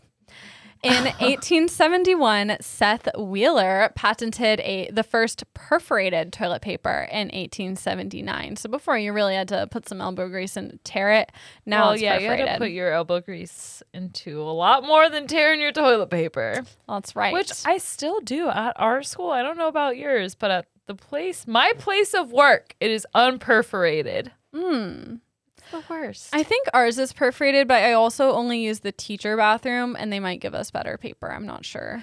Take a hard look at the public education system and tell me it's not upside down. Sorry, I have to tear my own toilet paper like it's the goddamn 1800s. One of my arms is getting more muscular than the other. For multiple reasons, one of them being the toilet paper in this school. In 1879, Walter Alcock was the first to sell, yes, a hilarious name, perforated toilet paper on a roll. So You're just going to skip over. You're not even going to give a chance. Alcock. I mean, do you use toilet paper on your cock? He's I don't not think tall, so. but he's all cock. He doesn't need toilet paper. He's all cock. Doesn't even have a butthole. Just Alcock. Right. You don't name that baby Richard. His last name is Alcock. Dick Alcock. Dick Dick Alcock. This Dick Alcock. He was really the father of modern toilet paper because he was the first one to put perforated toilet paper on a roll. Yeah, he deserves the credit He out does. of anyone. But then reading this now, I'm confused because why would you have perforated toilet paper if it's in stacks? I don't. Because I bet it was just like printed paper all connected, just like zigzagged, stacked, you know? Yeah, maybe. I'd like to see it. Walter Alcock was British, but it would not be until 1928 that toilet paper made its way to Europe. So they were living without it for a while. Bidets. Did they have bidets I'm in sure. the early 1900s? I'm sure they I don't know. did. That most people probably didn't even have running When did water. running water? I don't know, Let's man. look up. I was a When were history bidets major, but I don't know popular? shit. In 1935, splinter-free toilet paper was invented. Bidets have been common in France since the late 1600s. What? And spread it to Western Europe in the 1700s. What? Okay. Yeah, I so stand corrected. it's okay. Anyway, Sorry. toilet paper used to give you splinters, probably worsening Hayley's hemorrhoid problem. So that's why trying to splinter-free pop it. toilet paper was trying to invented. Pop my veins. Oh. In 1942, St. Andrew's Mill in England became the first to sell 2-ply toilet paper. That's like more modern. Like, I guess they still sell 1-ply, but it's only used in the school system. Yup. Today, toilet paper is not really as widespread as we as Americans might think. What's so funny? It's better that the school toilet paper is 1-ply because when it splits, you know how it does sometimes and you can't find the beginning, it ends up making 2-ply and it's better. That's true. Because it's always splitting because it's 1-ply. Anything's 2-ply if you want it to be. So only about, or actually 70 to 75% of the world's population, do you want to guess, does or does not use toilet paper? Does not. Does not. Yep, that's right. In many parts of the world, it's considered an expensive and unnecessary luxury. Or their plumbing can't handle it, or they think it's straight up unsanitary and that bidets are better, which Bidets are better. they are, sure. Toilet paper is unsanitary. The U.S. is the largest consumer of toilet paper with an average of 141 rolls per capita, followed closely by Germany at 134 and the UK at 127. I'm looking at you right now like, how did you pick this topic? I don't know. I think I heard on another podcast that like the history of toothpaste was really interesting, and I think there was like a This American Life. We just are loving bringing up that show today. Yeah. On it or something. But then I was like, well, I can't copy that, and so I was like, I wonder if toilet paper is interesting, and it turns out it is. But while I was researching toilet paper, I was suggested an article called "Why Do Some Men Take So Long to Poop?" And I was like, this is something I've been wondering about because Alec takes 100,000 years in the bathroom. Interesting. So I feel like I take a long time. I don't. Girls not take. I like to just sit in there and look at everything on my phone. See, Let It's my a legs fall contemplative asleep. time. you Yeah. guys are the problem with society. It takes me all under 10 seconds. You just don't like to give yourself time to enjoy the small things. But like There, you poop I and you're said done. You don't just want to sit there and No, feel no, the no, cold no, no. air No, of no, your no, no. and like knowing it's under me. I just want to get away from it. Then flush it. Here's what you have to do. You have to go in there, do your business. Make sure your feet are propped up. Get a little squatty potty, something. Yoga blocks. I've said this before. They're the perfect height. Do your business, flush it, whatever, and then just sit there. Scroll, think, listen to a podcast, look at old pictures from 3 years ago. Whatever. No. Also, So- stuff comes in waves. It's not like 10 seconds, I'm done. Yeah. No, that is. That's you. Now try to have some empathy for other people. Okay, you take a very long time in there. And so obviously I was curious and I clicked on this article. The article cited a 2009 study in the Journal of Gender Medicine where researchers looked at, quote, constipation, stool consistency, and the need to use fingers to evacuate. Ugh. And I'm sorry, what? Oh, no. I should clarify, No. I do not have that problem. I just have the contemplative time that Hayley has described. Yes, and yes, you can. it's a peaceful, I'll let you have that. one-to-one with yourself. It's good. Sure. Anyway, I'm sorry if you have to use your fingers to evacuate. I hope you use a glove. I'll leave it there. Too. I hope you don't have fingernails. Oh, God. Maybe they would be beneficial, actually. And just No, that's Hook it in there. unsanitary. You got to take a long, hard look at your diet if that's on the table. My brother Yeah. one time ended up hospitalized because he was so constipated. From and he what? was like 10. What was he eating? He just has issues, and he listens to this podcast. So hi, Foster. We rushed him to the ER because we thought his appendix was bursting because he was appendix. appendix.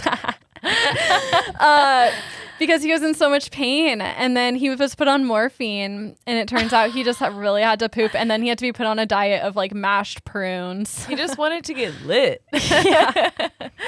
That morphine. It was crazy. So Wow. it can be a real problem for some people.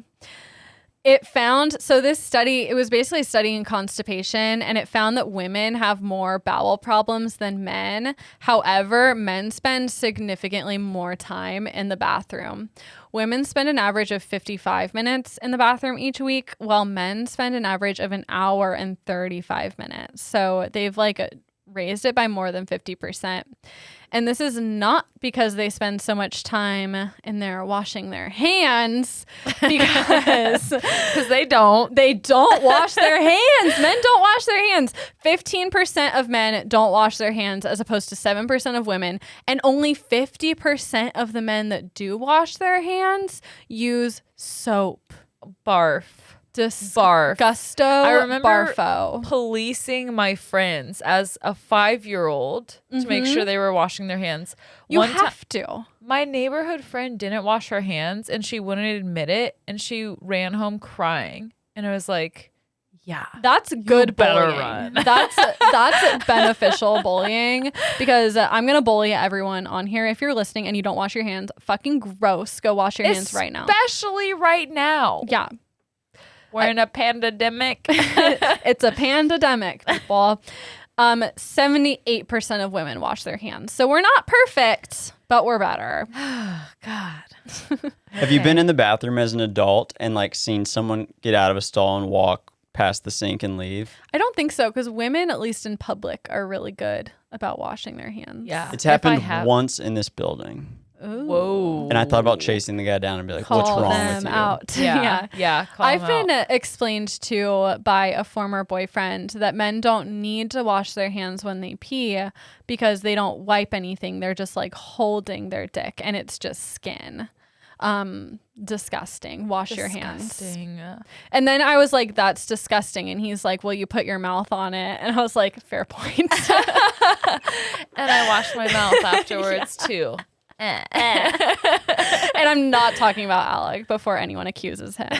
Yeah, sorry, Alec. please. And She's dated some real winners, folks. Clearly. Even if you don't wash your hands, if you use that logic, at least every time you use the restroom, it's a good reset for your hands. Whatever your hands have been on, that's a good reset. Yeah, it's like a good check-in. Like, okay, now it's time to wash my hands. Yeah, I agree with you. So what are men doing in the bathroom? Messing around. According to the Journal of Neurogastroenterology and Motility, 87% of men read on the toilet compared to just 27% of women. People, especially fathers of young children, use the bathroom as a place to escape their families, even though women do the vast majority of child raising work statistically. So do better. I will end this lesson as a list bitch with some fun toilet paper facts. Please give me the toilet paper facts. Number 1, wealthy Romans sometimes used wool soaked in rose water as toilet paper, and the French royalty used lace. They were toning their bleached assholes. Yeah, it's a toner. That's a toner. Toner, I barely know her. The average American uses 8.6 sheets each time they use the restroom. It takes 30,000 trees every day to make enough toilet paper to meet the global demand. Oh, that's depressing. An average of 666 rolls of toilet paper are used every day at the Pentagon. So we all know why. If that's not proof of literally anything you think right now about the Pentagon, then I don't know what is. It's proof of everything. Proof of existence. In 1973, Johnny Carson sparked the first toilet paper shortage when he joked that it was in short supply. People took him seriously and panic bought and hoarded toilet paper, straight up pandemic style. Oh my God, that's so rude. I know. 7% of Americans admit to stealing toilet paper from hotels, which is just good economics. In 19 Yeah. That is good economics. In 1928, Charmin was the first brand to advertise its toilet paper as soft over its purpose, or advertise toilet paper's softness over its purpose. Wait, what year? 1928. Wow. Okay. Yeah. Okay. Yeah, I was just thinking, like, at what point in the human existence did the middle to lower classes start to focus on the luxury of things? Like, it's not just toilet paper now, but it's soft. It can be an enjoyable experience. And also, like, now is finally the time we're not having to explain to people what toilet paper is and sell it for what it is. It's not like you need to wipe your ass. You can wipe your ass with something soft. You can wipe your ass and you can like it. Yeah. When asked what they'd bring to a desert island, 49% of people mentioned toilet paper before food. Colored paper. Really? On an island? Yeah. You just swish your butt around in the ocean because that's where you should be pooping. A natural bidet. Should you poop in the ocean? Yes. Really? Yes. Okay. I'll believe it. Why wouldn't you? Yeah, I guess you Would should. you want to throw a fishing rod off the beach where you just shit? I mean, the fish are shitting in there. I don't wash your fish. dishes. The fish poop in there. You can throw it over, no big deal. I'm just being the devil's advocate. The tide takes it away. I feel like the ocean's big enough. Take it away. Yes. How many times have you been walking on the beach? And you went to school in Florida. You had easy access to the beach. I've never shit in the water. When that's not what I'm asking. What I'm asking is how many times have you been on the beach and you saw a washed up turd? 0 times. Yeah. Makes sense. That's a significant amount of 0. Colored toilet paper was manufactured in the United States for 40 years until 2004 when Scott stopped making it. Oh, Scott. I want colored toilet paper. Well, you can get it because Renova is a Portuguese brand and it makes the most expensive toilet paper in the world. You can buy it on Amazon for about $3 a roll. So it's really not that expensive. It's expensive for toilet paper, but in the grand scheme of things, you can afford it. It's 3-ply, scented, and comes in a variety of colors, including fuchsia, orange, green, red, and black. And it is one of Beyonce and Kris Jenner's favorite things. So if you want to be like Beyonce. I did see a video where somebody got some black toilet paper and paper towels. And they're like, That is was the most this. extra thing I've done. Yeah, it does look pretty cool. I went on Amazon and read some of the reviews, and I have 2 of them. I have a 1-star and a 5-star. So you can listen to them and make your own decision. Do you want the 1-star or the 5-star first? 5-star first. Okay. 5-star. And I quote, "You better prepare your anus for these pink softies. When I wipe with my new pink Renova, I feel like my bottom is gliding on top of clouds of joy. Hemorrhoids, don't be scared. This TP will not irritate you like the world's best commercial 2-ply will. This toilet paper will make you tingle with joy as you wipe. Whenever my friends use my bathroom, they're always like, that was the most enjoyable experience of my life. And not to mention, with our current corona situation and toilet paper being completely sold out no matter where you go, I found that everyone is trying to get their hands on my Renova. If you're in the market for some top-notch toilet paper that makes you feel like you're currently walking on the hills from the sound of music for the right price, this is the way to go." Fake. That's fake. And by fake, I mean it's the company. Someone manufactured that comment to put on there. There's no way that was just a public person putting that. I think they just really like the toilet paper. They would have said, they said the #1 U.S. brand 2-ply. It's not a U.S. Oh, whatever it was. They were like, this is better than the #1 2-ply brand. Like, and a lot of I read a lot of reviews and a lot of people were saying it's not actually soft because you know how when napkins are dyed a color, like they're not soft anymore. Yeah. That's this. It's like a paper napkin kind of because it's so full of dye. Yeah, that makes it sound amazing, but I don't believe for a second Yeah. that whoever wrote that and posted it doesn't work for whoever makes that toilet paper. Yeah, I can definitely see that. Or someone having fun. I don't know. But yeah, it's definitely a glowing review, whether they were paid to do it or not. Are you ready for the 1-star review? Yes, Okay. yes. Let me take a deep breath. 1 star. Turned my butt black. Honey, it was already black. Not worth the buy. Also left bumps. Would not recommend even to my worst enemy. And I do think, you know how Amazon a lot of times will sell things pretending it's the brand name, but it's like a knockoff from AliExpress. I think that might be the case. So I don't want to like fully slander Renova because a lot of reviews were saying like, I don't think this is the real thing. So who knows? Whoever got that did not get the real thing if it is this really great thing. Who knows? But I'm Yikes. guessing if it's good enough for Beyonce and Kris Jenner, it's probably not turning your butt black and giving it bumps. Yeah, that's like when you buy jeans and they tell you make sure you wash them at least one time before wearing them. Yeah, it'll turn your It's like skin blue. This toilet paper is turning your skin black and giving you bumps. It's not Yikes. good. Yikes. You need to go see your gynecologist now because of that toilet paper Little butt Amazon doctor. sold you. Little butt doctor. What's a butt doctor called? We were just Proctologist? Proctologist, yeah. The ass man. The ass man. The ass man. All right. Finally, I looked up slang for toilet paper on urbanthesaurus.com. You think of everything, don't you? I had to do it. And so I just have like a few of my favorites. It's a short list, so it's going to go fast. You're going to want to listen. We have bowel towels, Nice. rectum ribbon. Oh, that gives me an unpleasant thought. It makes me think of a tapeworm.